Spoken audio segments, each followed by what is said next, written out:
Welcome to another episode of Is This for Kids? I am Jonathan Beard of Blevins, father of 4, 9, 8, 4, and in the womb. That's right. And I think that most media made for children or marketed for children is an abomination.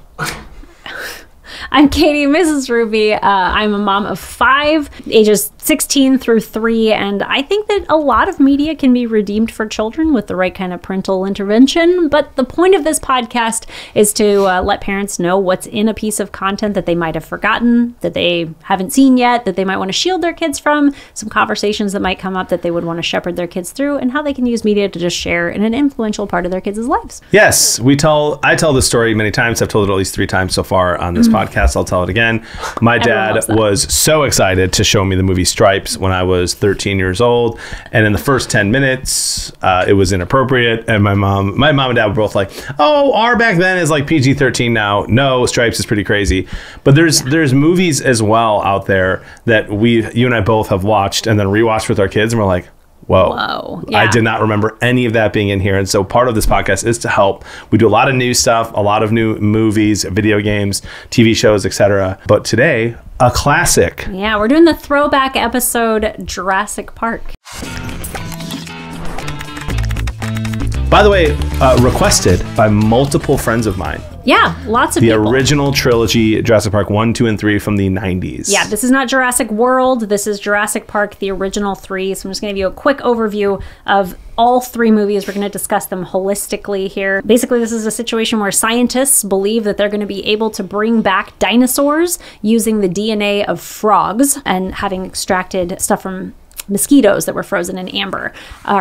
Frozen, stuck in amber, whatever you want to call that. Anyway, so they're successful and they create an entire theme park of dinosaurs. That's the premise of Jurassic Park 1. They bring in these scientists to be able to attest to the safety of the park in order to open it for insurance purposes. There's a lot of movies from the 90s that have insurance involved. Yep. Like, I wonder what we thought insurance was when we were kids. Well, now it's everything. You have to get, like, content creators have specific insurance now so that they can't get sued if they say something. That's wild. Fun fact. That's called an umbrella policy, children. Anyway. So basically, it's the same the same plot as the book Frankenstein. Like, you've created something that's kind of an abomination, and now you have to deal with the crazy consequences. So that's your episode 1, or your movie 1, Jurassic Park. Jurassic Park 2 is basically the same thing. You find out that they had created a second island, and that there are poachers on this island who want to take those dinosaurs back to the San Diego Zoo, of all places. Why? I'm not sure. Because it's the best zoo. It's a very good zoo, but I don't know that it needs dinosaurs. It just got their pandas back, by the way. Hey, I didn't know they ever had pandas. They lost their pandas to China. They had to send them back for some weird, hilarious reason. And now they got them back. There's a Winnie the Pooh joke in there somewhere. Welcome home, home, home. Third movie, they've returned to that same island from the second movie to try to get back a kid. Or maybe it's from the first movie. Anyway, to get back a kid. I believe it's supposed to be the kid that like gets eaten by the dinosaurs at the beginning. Anyway, that's the second movie. Yeah. So they bring back Dr. Alan Grant to try to recover that kid.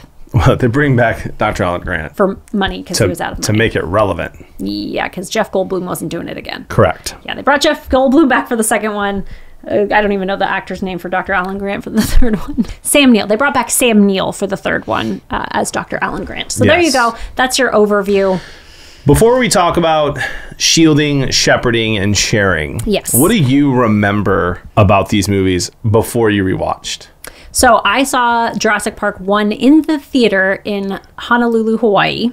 My dad was stationed there. We were living in Aiea, which is a town near Honolulu. We were in line all the way around the movie theater. It was like one of those megaplexes that we didn't have in Nebraska, where I lived with my mom usually. My parents were divorced. My dad was there. Yada, yada. Anyway, and I got a giant box of popcorn. And in Hawaii, it is typical to get as like a topping for your popcorn. Pineapple. Mochi Crunch. What is that? It's rice crackers that are like soy flavored. You can get them at Asian stores. It's very good. So warm popcorn with Mochi Crunch on it, standing in line outside in Honolulu is what I remember about this movie. I meant more like the movie. Oh, sorry. No, that's a great story. Mochi Crunch. Try it. Not sponsored, by the way. Absolutely. I mean, if you want to sponsor me, if you make Mochi Crunch, focus right here. If you are a manufacturer of Mochi Crunch, hit me up. She's in. I'm in. I've never tried it, but I will. It's good. What do you like? I remember being scared when I was a kid. I was probably 13, 14 when I watched it. I remember being scared. I remember like wondering if it could happen. But that's really all I remember. Yeah, that was like a series of news stories that kept coming up around that period of time. Like, is this real? Could this really happen? And it's like most of Good Morning And America. the answer is yes. They're trying to clone woolly mammoths right now to bring them back. Have we not learned our lesson from Frankenstein or Jurassic Park? 1 through 3. I wasn't scared though as a kid. I remember like liking it. I had a good time. No, I only remember the guy getting eaten off the toilet. Yes, that scene, it was crazy as a kid. And I thought that the little girl Lexi was so pretty, and I wanted to look just like her. I remember watching that movie and being like, "Why isn't this Land Before Time? I like Land Before Time better. I'm scared." You are your kids, and I am my kids. 100%. That's so funny. 100%. For me, there's way more violence than I remembered. I don't know how I would have forgotten that part, but like I was kind of shocked. Also, let me just say this, a good thing about like a compliment. I thought that they looked awesome. They did a great job. Right? For the CGI 90s? For the 90s, like that was convincing. I wasn't like cringing as I rewatched these. I was kind of like, oh wow, this is actually, like that was not bad. animatronics, wasn't it? It wasn't CGI. I think it was animatronics. Yeah, it was And I think they animatronics. have them still. Yeah. I think you're right. Which I'd love to go see. As soon as I said she's CGI, I was like, nuh-uh. No, yeah, I don't think that was a thing yet. Or if it was, I think it was animatronics. Yeah, it was. I went and saw the Dinosaurs Alive exhibit at the Smithsonian around this time. So. That's pretty cool. The Smithsonian. The Smithsonian. How does that work? So way more violence, way more moments of peril than I remember. Yep. We'll see. What would you? Moments of peril. Yeah. Good gracious! What a great term. Thank you. I was trying to find that. I was like, lots of scary natural moments of peril. Violence? I couldn't think of a good way to word that. So moments of heightened anxiety. Moments of and worth noting that almost all of those moments of heightened anxiety feature a child.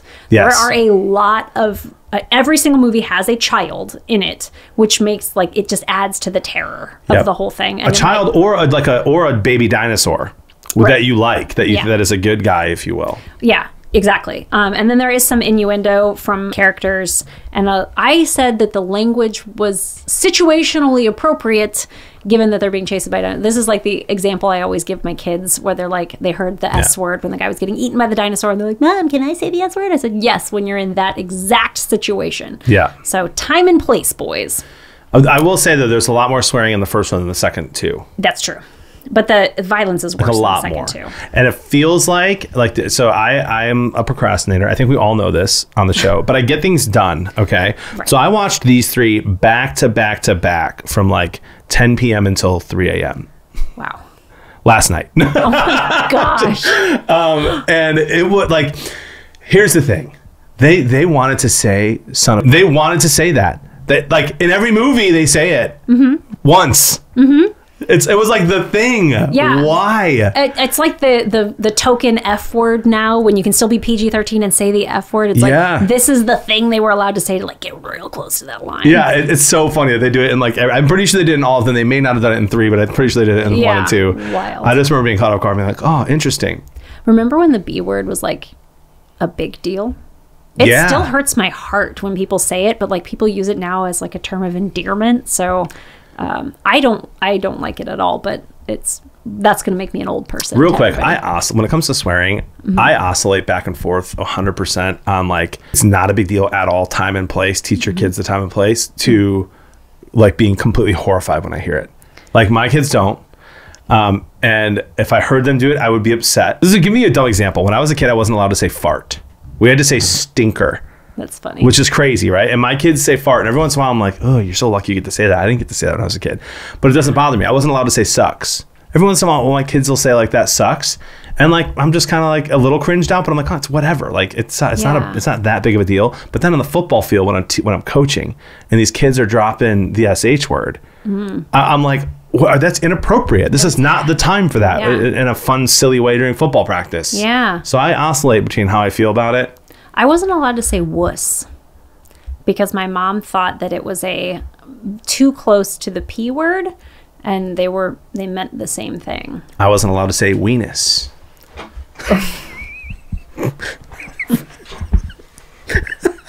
Which is this part right here at your elbow. I know. That's funny. For the same reason. That it's like a really huge cultural shift from when we were kids to now. Like now they tell you should always teach your kids the anatomical names for their body parts so that they can properly explain them.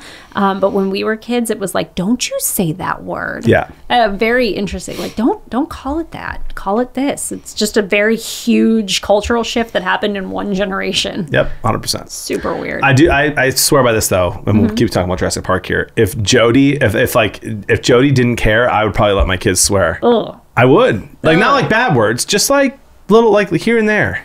So, like, I always get the reputation on here that I don't really care about the swears at all because it's not a thing that really bothers me. I've told my kids it's not appropriate. My oldest daughter is 16. Her Spotify playlists, whenever I look through them, I'm like, oh, the language in this, like, this is so bad. Like, I took away some of my son's Spotify time because he was listening to the same stuff. It's like super, super bad language, very gross, and I didn't like it at all. But my daughter will say to me, like, Mom, I won't listen to this around you because it's disrespectful. Like, out of respect to my mom, I'm not going to listen to this in front of me. I don't know. Something about that feels correct. That, like, okay, you can encounter it, it's fine, but it's not appropriate to have it with your mom. Agree. Yeah. So let me correct my statement. I wouldn't let my words. kids swear. I just think that there's a time and a place, and if you can teach your kids a time and a place, it's not as the worst thing in the world. Yeah, for sure. It's worse to lie. Some of the funniest things are a well-placed swear. Like son of a in Jurassic Park. OMG, who cares? Oh, women. I can't imagine how horrible your lives are. Get a hobby. Get a life. You're a white woman. You have no say. I'm a grown woman. These comments on Instagram do not bother me, but your kids shouldn't have to deal with this. That's where Bark comes in. Silence that noise. Bark can help you to cut off the apps, the scary language, and it'll let you know if any bullying like this is happening to your kid online. Get the Bark phone or the Bark app. You'll like it. So, Shepard, any conversations you would want to have with your kids from this one? Nope. No, so yes, actually, I do think that in a weird way, Jurassic Park is a fun. It's a fun like launch film to have moral and ethical conversations with your kids about cloning. I think. Yeah. Why not? Like, it's a real, it's a real thing. It's a real ethical dilemma or issue in our world today. Sure. And it's something that they did. It's obviously, it was very dangerous. It was very bad. I was joking earlier, but I'm serious. I read an NPR article in preparation for this episode. I forget what year it was from, but it was in the last 10 years. They're still making progress. 1996 with Dolly the sheep. Yes, I'm talking about the woolly mammoth. They're still making progress trying to clone this woolly mammoth and bring them out of extinction. And I think there's a good ethical, moral conversation to have with your 9, 10, 11-year-old, depending on if they're interested in those conversations. My oldest is. Yeah. My middle would pretend to be because he wants to be included. And I think that's a lot of fun. You could have those conversations. There's some hero things happening, some sacrifice throughout the 3 movies that are good, that are kind of present in almost any movie that has a scary character in it, like the dinosaurs. Yeah, I would agree with all that. The only other things I'd say is whatever conversation you would have with your kid about Frankenstein, you can have with your kid here. So playing God and the role of humans, and then also some conversations that you can have being a good steward of the world, environmental things that you should think about might come up from there, making sure that you're taking care of the environment that you're in. They have this whole lysine discussion in the second one. Anyway, but there's not a lot of great conversations to be had from this one, in my opinion. It's if your kid is interested in dinosaurs, it might be a cool way to get into that. That's more of a share thing, right? Agree. If your kid likes dinosaurs, this is going to be fun, and you can look up some stuff and maybe get some dinosaur toys and plan yourself a trip to the Children's Museum of Indianapolis, the world's largest children's museum, which includes a dinosaur exhibit. It has dinosaurs crawling through the front window. It's a really cool museum, and if you like dinosaurs, your kids will like this. I agree. I was going to say, if your kid's obsessed with dinosaurs, I'm putting the age at 12, 13 here for these movies, which is what it's rated, PG-13. And they're not super easily scared. Could be a really fun adventure, movie to share with your kids. Yeah. I would say whatever age Timmy is supposed to be in the first movie, is he 10? Yeah. Ish. Around that age. The girl in the second one seems way too young. Yeah. So, there you go. I would say about 10, this movie's appropriate. Check out our Free Willy episode.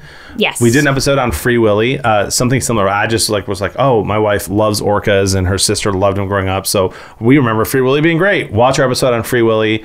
And then we'll see. Let us know if you want us to do the new Chris Pratt Jurassic Parks. World. And we can do... Yeah, Jurassic World. We can do an episode on that. Yeah. So, yeah, if you liked this episode and you wanted to look at more like it, you can go check out our back catalog over on YouTube. We've got, you mentioned a couple of them. We've got Nightmare Before Christmas might be relevant coming up really soon here. Yep. Hocus Pocus. Hocus Pocus. We got a lot of those like 90s throwback movies back there. So check out those reviews if you're about to show your kids something from the 90s that you don't know about. Yeah. And if you want us to do Air Bud, just let us know. I am not watching Air Bud. Come on. Do you remember the scene in Air Bud where the kid, and then the bad guy, and then he has to choose between them? No. You don't remember? No. So there's the guy.